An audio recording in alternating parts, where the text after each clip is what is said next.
Caros amigos e irmãos buscadores, é uma satisfação compartilhar mais este momento de reflexão com cada um de vocês.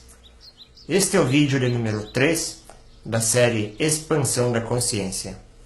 Para nós que buscamos a expansão da consciência, que buscamos continuamente evoluir o nosso espírito, evoluir a nossa consciência, é imprescindível que estejamos sempre com a mente aberta para todo tipo de conceito e conhecimento que estiver pronto para nos ancorar evolutivamente. Algumas vezes também é necessário que nos desapeguemos de conceitos antigos que já não satisfazem mais a nossa curiosidade e nem a nossa inteligência. Um dos temas, então, que eu gostaria de abordar hoje é para refletirmos a respeito da diferença entre o pecado e o karma. Todos nós, em algum momento da nossa evolução como seres humanos, nesta ou em outras encarnações, nós tivemos contato com diversas doutrinas e linhas de pensamento religiosa. Hoje, um dos conceitos que mais está presente na mente das pessoas é o conceito do pecado. Um conceito que vem desde uma época onde surgia o judaísmo como uma religião dominante da maioria da humanidade. Naquela época, para uma humanidade primitiva e ainda bastante selvagem, por que não dizer, o conceito mosaico do olho por olho, dente por dente, era um conceito que se fazia necessário como uma forma de frear os instintos mais cruéis do ser humano. Naquela época ainda, havia um conceito da figura de um divino, de uma figura de Deus, como uma entidade longe da sua criação. Um conceito de Deus bastante parecido até com os defeitos do próprio ser humano. Naquela época era normal encontrarmos textos e doutrinas que diziam que Deus era uma figura que precisava ser agradada pela sua criatura, uma figura que se encolerizava com nossos erros, com nossos equívocos, uma figura até, segundo consta em alguns textos, que se vingava também dos seus filhos ou das suas criaturas. Como foi dito, era uma época bastante complicada no sentido moral. Portanto, qualquer tipo de conceito que viesse frear esses instintos mais selvagens do ser humano através do medo, ele surtia um efeito positivo na mente das pessoas. Porém, hoje, 2000 anos depois da vinda de Jesus para a Terra, nós vamos ver que os conceitos a respeito da divindade mudaram bastante. Naquela época, qualquer afronta para o conjunto de normas e leis que teria sido criada por Deus era considerado um pecado. E Deus, então, obviamente ia se vingar e até castigar os seus filhos. Portanto, este conceito de pecado, ele se originou em uma época muito remota, em que a humanidade ainda não tinha uma capacidade de raciocínio bastante elevada para compreender o seu papel na natureza e também na criação. Podemos perceber que, mesmo com a vinda de Jesus, ainda houve bastante resistência para sair deste conceito e desta visão bastante acanhada do Criador e também das leis universais. Jesus dizia que o seu Pai era todo amor e bondade, o que contradizia completamente o conceito daquela época em que Deus precisava sim ser agradado e que, se houvesse alguma ofensa para ele então castigaria. Huberto Roden, alguns anos atrás, Huberto, como um grande filósofo e estudante, pesquisador, das doutrinas tanto orientais como religiões ocidentais, ele trouxe conceitos bastante reveladores e que podem fazer nós ampliarmos a nossa visão acerca deste conceito. Em um de seus livros, chamado Deus, ele escreve, dirigindo-se ao Criador, as seguintes palavras: Quase fiquei com pena de ti, Deus, quando me disseram que tu se ofendia por conta dos erros que teus filhos cometiam, da mesma forma que crianças.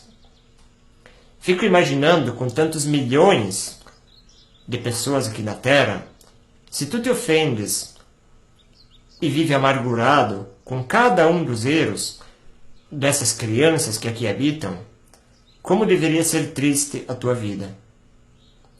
Portanto, como podemos ver neste conceito, nesta explanação trazida por Roden, se nós imaginarmos o divino como uma criatura que se ofende a cada um dos nossos erros, da mesma forma como um pai se ofenderia com os tropeços do seu filho pequeno, esse Deus, com o perdão da palavra, seria muito mais digno de pena do que de admiração. Portanto, esse é um dos motivos pela qual o conceito de pecado como uma afronta aos mandamentos do Criador precisa ser transformada, precisa ser readequada à nossa época e aos conhecimentos que estão disponíveis hoje. É aí que entra o conceito que vem desde o hinduísmo, do budismo e mais recentemente do espiritismo, com a lei do karma. Logo na primeira questão do Livro dos Espíritos, trazida por Allan Kardec, os pesquisadores encarnados pediram para a entidade desencarnada para que ele explicasse o que é Deus. Esta entidade jamais evoluída do plano astral ditou para os médiuns o seguinte conceito: que Deus é a inteligência primeira, a causa primeira de todas as coisas. Ponto. Ele não disse absolutamente mais nada a respeito do divino. Nós podemos imaginar que essa resposta, bastante curta, vem para nos fazer, primeiramente, eliminarmos da nossa mente todas as barreiras comportamentais que nós projetamos em Deus. Porque tudo aquilo que a gente imaginava como sendo divino, nada mais é do que o reflexo do próprio comportamento do homem. Então, quando ele diz que Deus é a causa primeira de todas as coisas, ele não está dizendo que Deus é isso ou que Deus é aquilo. Porque qualquer coisa que digamos a respeito do Criador, nós estaríamos limitando ele. Portanto, a melhor resposta para qualquer pergunta a respeito do divino, obviamente, é o silêncio. Porque não temos consciência nem capacidade de entendermos no nosso momento atual o que vem a ser o divino. Portanto, essa primeira questão relativa ao pecado, obviamente nós podemos imaginar que não está devidamente equalizada com todo o conhecimento que temos à disposição hoje. Muito mais útil ao conceito da lei do karma. Segundo a lei do karma, todas as ações que nós tivermos aqui na Terra, ou mesmo no plano astral, vai haver uma consequência. Para cada causa, vai haver um efeito. Portanto, se nossas atitudes não forem adequadas, não estiverem em harmonia com as leis cósmicas, obviamente, a consequência também vai ser um efeito desarmônico. Mas aí está a diferença. Não é uma afronta ao divino. É uma afronta à sua própria consciência. Porque você está entrando em desarmonia com as leis do universo. E vamos lembrar que cada um de nós é uma pequena parte do universo, do cosmos, de toda a criação. Tudo está conectado, tudo está interligado. Então não há como eu cometer qualquer equívoco sem que o efeito vá recair sobre mim mesmo. Percebem a diferença? Não existe uma afronta ou um erro para fora. O erro é para dentro. Cada vez que eu entrar em sentimentos destrutivos como o ódio, a mágoa, a raiva, tudo isso vai contra as leis da harmonia cósmica. E os seus efeitos não são um castigo do divino, mas é uma resposta inteligente da lei do karma, que vai nos fazer acordar, vai nos fazer perceber que nossas ações, em algum momento, foram equivocadas. Portanto, é nosso compromisso, primeiramente, arcar com as consequências e, posteriormente, converter o erro em sabedoria, converter o ódio em amor, converter o orgulho em humildade. Uma grande prova da lei do karma e também da lei de causa e efeito, e ainda mais da nossa capacidade de sermos partícipes da nossa própria evolução, está bem exposta na oração de São Francisco. São Francisco de Assis não dizia: Senhor, onde houver erro, que você leve a verdade. Ele não dizia: onde houver ódio, que você leve o amor. São Francisco de Assis dizia: onde houver ódio, que eu leve o amor. Onde houver ofensa, que eu leve o perdão. Enfim, como podemos perceber, cada trecho desta oração é um verdadeiro código de ética. É um verdadeiro código moral.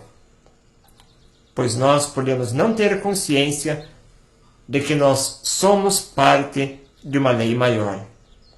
Mas essa lei está impressa em nossa própria consciência.